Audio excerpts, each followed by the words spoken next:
Good morning, students. This is Monica, and you are attending the online class of economics. I hope you revised the topic which we have discussed yesterday in previous class. So, our next topic is yesterday we read about the positive economics, and today we are going to read about the normative economics. Positive economics क्या था जो हमने कल discuss किया है, मैं उसका थोड़ा ओवरव्यू दे देती हूँ आपको. पॉजिटिव इकोनॉमिक्स क्या होता है, जिसमें हम इकोनॉमिक इश्यूज का पास्ट, प्रेजेंट और फ्यूचर तीनों डिस्कस करते हैं. कि जो इकोनॉमिक इशू है, जैसे हमने उसमें पॉवर्टी लिया था कि पॉवर्टी हमारी पास्ट में किस लेवल पे थी, प्रेजेंट में किस लेवल पे है और हमारे फ्यूचर पे किस लेवल पे होगी. उसी तरह से नॉर्मेटिव इकोनॉमिक्स क्या है, it considers what ought to be, कि क्या होना चाहिए, ऑट टू बी कि क्या होना चाहिए, इकोनॉमिक इश्यूज किस तरह से डील की जानी चाहिए. Deals with opinions of the economics related to economic issues या फिर प्रॉब्लम्स. यहाँ नॉर्मेटिव इकोनॉमिक्स में हम क्या करते हैं, डील करते हैं ओपिनियंस के साथ. किसके, इकोनॉमिस्ट के. जो डिफरेंट जैसे साइंटिस्ट होते हैं साइंस में, उस तरह से इकोनॉमिस्ट होते हैं इकोनॉमिक्स में. जो डिफरेंट इकोनॉमिस्ट होते हैं वो अपना ओपिनियन देते हैं किसके रिगार्डिंग, इकोनॉमिक प्रॉब्लम्स या फिर पर्टिकुलर इकोनॉमिक इश्यू के रिगार्डिंग, ताकि हम सही टाइम पे सही मेजर लेके जो हमारी प्रॉब्लम्स हैं इकोनॉमी में उसको दूर कर सके. जैसे हमने पॉजिटिव इकोनॉमिक्स में एग्जाम्पल लिया था पॉवर्टी का, उसी तरह से हम नॉर्मेटिव इकोनॉमिक्स में किसका एग्जाम्पल लेते हैं, अनएम्प्लॉयमेंट का. एक एग्जाम्पल एज एग्जाम्पल लेके चल रहे हैं.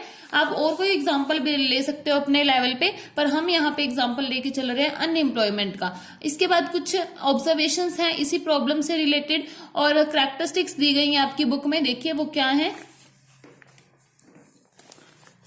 नॉर्मेटिव इकोनॉमिक्स वो इकोनॉमिक्स होती है जिसमें हम डिस्कस करते हैं कि व्हाट ऑट टू बी, कि क्या होना चाहिए. हमारी इकोनॉमिक इश्यूज और प्रॉब्लम्स से डील करने के लिए हमें क्या तरीका अपनाना चाहिए. ये इसमें क्या होते हैं, इकोनॉमिस्ट अपने ओपिनियंस देते हैं इकोनॉमिक इश्यूज से रिलेटेड या फिर इकोनॉमिक प्रॉब्लम से रिलेटेड. जो डिफरेंट इकोनॉमिस्ट होते हैं वो डिफरेंट ओपिनियंस देते हैं, सोल्यूशन देते हैं एक सिंगल इकोनॉमिक प्रॉब्लम को डिस्कस करने के लिए, उनको रिमूव करने के लिए. अब क्या क्या ओपिनियंस हैं, अब हमने यहाँ पे प्रॉब्लम लेके चले हैं अनएम्प्लॉयमेंट की, मतलब बेरोजगारी की.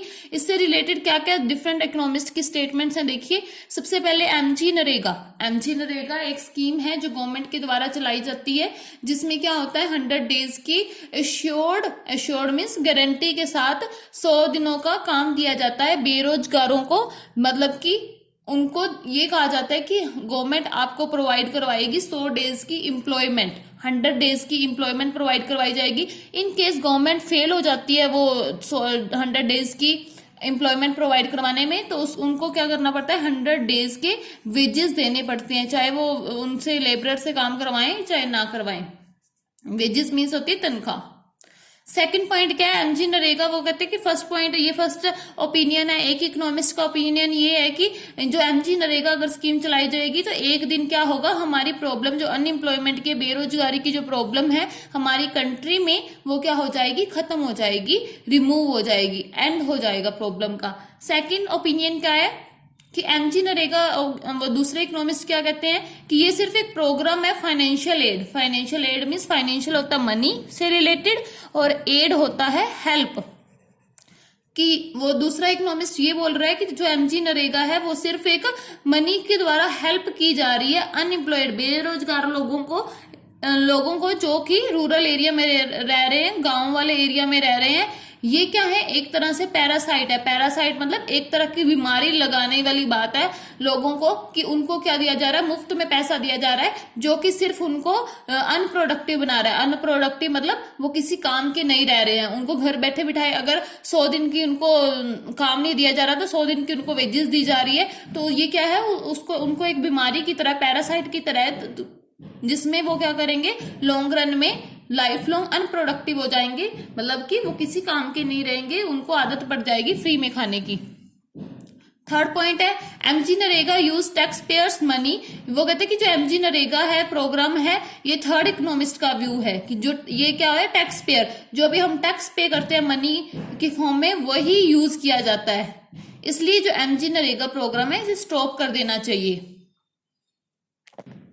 नेक्स्ट पॉइंट है एमजी नरेगा, वो कह रहे हैं कि शुड नॉट बी परस्यूड। वो कहते हैं कि एमजी नरेगा जो स्कीम है वो तब तक अडॉप्ट नहीं की जानी चाहिए जब तक हमें ये इंश्योर, ये पक्का नहीं हो जाता कि ये हमारे लिए एक एसेट है। एसेट का मतलब होता है कोई ऐसी चीज जो हमारे लिए फायदा देने वाली है, उसको बोलते हैं एसेट। कि एसेट क्रिएशन, जब तक हमें ये नहीं पता चल रहा कि ये कोई स्कीम जो है, कोई ओपिनियन जो है वो हमारे लिए एसेट क्रिएट करेगा, हमारी इकोनॉमी के लिए, हमारी अर्थव्यवस्था के लिए बेहतर साबित होगा, तब तक हमें इस स्कीम को लागू नहीं करना चाहिए।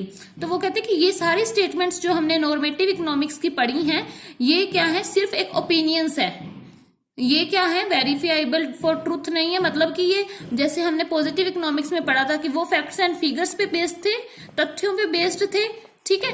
पर ये क्या है, जो हमारी नॉर्मेटिव इकोनॉमिक्स है, ये नॉट वेरीफाइबल, मतलब इसे जो वेरीफाई नहीं किया जा सकता है क्योंकि ये फैक्ट्स और फिगर पे बेस्ड नहीं है, ठीक है। अब इसकी कैरेक्टरिस्टिक्स क्या है, the statements involve value judgment. Value judgment means ये सिर्फ एक जजमेंट की गई है इकोनॉमिस्ट के द्वारा, ये कोई फैक्ट्स एंड फिगर्स पे बेस्ड हमारे क्या ओपिनियंस नहीं है। सेकंड है दी स्टेटमेंट्स, ये जो स्टेटमेंट है इससे कंट्रोवर्सीज और डिबेट्स होती है, मतलब कि आपस में सिर्फ बहस की जा सकती है और इस पे लड़ा जा सकता है, बाकी इन ओपिनियन से कुछ भी निकलता नहीं है। The statements indicate opinion and are therefore not verified. ये तो हमने ऊपर भी पढ़ा कि ये जो स्टेटमेंट्स होती हैं ये ट्रूथ है या नहीं है, हम ये जो ओपिनियंस है वो सही है या नहीं है, इनको वेरीफाई करना बहुत मुश्किल है क्योंकि ये फैक्ट्स एंड फिगर्स पे बेस्ड नहीं होता। फोर्थ पॉइंट है कि ये जो स्टेटमेंट्स हैं ये रिफ्लेक्ट करती है व्हाट ऑट टू बी, मतलब कि क्या किया जाना चाहिए as a solution to economic problem, कि हमारी इकोनॉमिक प्रॉब्लम को कैसे रिमूव किया जाना चाहिए। इसके बेसिस पे सिर्फ इकोनॉमिस्ट जो होते हैं अपना ओपिनियन रखते हैं, कोई प्रॉपर उसका तरीका नहीं बताते हैं। नेक्स्ट टॉपिक जो आपका है, ये डिफरेंस दिया गया है पॉजिटिव इकोनॉमिक्स में और नॉर्मेटिव इकोनॉमिक्स में। पॉजिटिव इकोनॉमिक्स और नॉर्मेटिव इकोनॉमिक्स में क्या फर्क है ये एक्सप्लेन किया गया है इस टॉपिक में। पॉजिटिव इकोनॉमिक्स जो होती है वो डील करती है इकोनॉमिक इश्यूज जो पास्ट, प्रेजेंट और फ्यूचर से रिलेटेड होते हैं। नॉर्मेटिव इकोनॉमिक्स में डील किया जाता है, इकोनॉमिस्ट इसमें किसके साथ डील करते हैं, इकोनॉमिस्ट अपने ओपिनियन रखते हैं इकोनॉमिक इश्यूज और इकोनॉमिक प्रॉब्लम के लिए। जो स्टेटमेंट ऑफ पॉजिटिव इकोनॉमिक्स है वो what was, what is, what would be, in questions के आंसर करती है। और नॉर्मेटिव इकोनॉमिस्ट किसके साथ रिलेट करते हैं कि व्हाट ऑट टू बी, कि क्या होना चाहिए। इसमें होता है कि क्या था, क्या है, क्या होगा, और इसमें क्या मतलब क्या होना चाहिए था, ये चीज आ जाएगी। पॉजिटिव इकोनॉमिक्स क्या है, ये जरूरी नहीं है कि ये सिर्फ स्टेटमेंट्स ऑफ ट्रूथ पे ही बेस्ड हो, ये ट्रू भी हो सकती है और फॉल्स भी हो सकती है। Normative economics can not be true और false, this statement involve opinion only. ये क्या होती है, इसमें तो ट्रूथ और फॉल्स के चांसेस होते हैं, ट्रू और फॉल्स, सही या गलत होने के चांसेस तो होते हैं, पर ऐसे इसमें कुछ ऐसा होता ही नहीं, ट्रू होने का या फॉल्स आने का ऐसा कुछ रिलेशन ही नहीं होता, क्योंकि ये सिर्फ ओपिनियंस होते हैं इकोनॉमिस्ट के। फिर इन्होंने इसके एग्जाम्पल दिए हैं कि अगर कोई कहता है कि पॉपुलेशन ऑफ इंडिया क्या है, चाइना से ज्यादा है, तो ये क्या कहते हैं कि एक पॉजिटिव स्टेटमेंट है, क्योंकि ये रॉन्ग भी हो सकती है और ये सही भी हो सकती है। एक बंदा इसे वेरीफाई कर सकता है, अगर वो पिछला डाटा निकाल के देख ले चाइना में कितनी पॉपुलेशन थी और हमारे यहाँ पे कितनी पॉपुलेशन है, तो ये चीज वेरीफाई की जा सकती है। और इधर क्या एग्जांपल दिया इन्होंने, अगर somebody says that old age pension should be stopped, it is just an opinion। अगर कोई कहता है कि जो बुजुर्गों को ओल्ड एज की पेंशन मिलती है वो बंद कर देनी चाहिए, तो उनके कहने से कोई बंद कर नहीं देगा, तो ये सिर्फ एक ओपिनियन है। फोर्थ पॉइंट है कि फैक्ट्स एंड फिगर्स जो होते हैं वो वेरीफाइएबल फॉर ट्रूथ होते हैं, क्योंकि ये फैक्ट्स एंड फिगर्स पे बेस्ड होती है ना पॉजिटिव इकोनॉमिक्स, इसलिए ये वेरीफाई किया जा सकता है, जबकि नॉर्मेटिव स्टेटमेंट जो होती हैं वो वेरीफाई नहीं की जा सकती। फिफ्थ एंड लास्ट पॉइंट क्या है डिफरेंस का, पॉजिटिव इकोनॉमिक्स जो होती है इसमें वैल्यू जजमेंट नहीं होती, मतलब कि कोई अपना ओपिनियन नहीं देता, और इसमें वैल्यू जजमेंट होती है क्योंकि इसमें सिर्फ ओपिनियन ही दिए जाते हैं। So students, this was the topic of normative and positive economics difference plus their meaning in detail. So you should revise it till here. Thank you.